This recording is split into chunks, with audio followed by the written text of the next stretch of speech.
How to enable I'm under attack mode of Cloudflare in cPanel. Cloudflare performs additional security checks of visitors to protect from DDoS attacks. Although this mode doesn't impact legitimate visitors to your website, we recommend you only enable this if your website is under attack.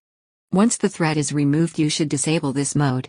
Log into your cPanel account. You will be on this page. Go to the software section and click on the Cloudflare icon. Click to sign in and enter your Cloudflare email address and password to log in.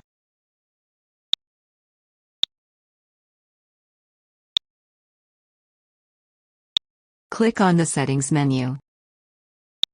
Currently, a high level of security is selected. Click to open the drop-down list and select the Under Attack option.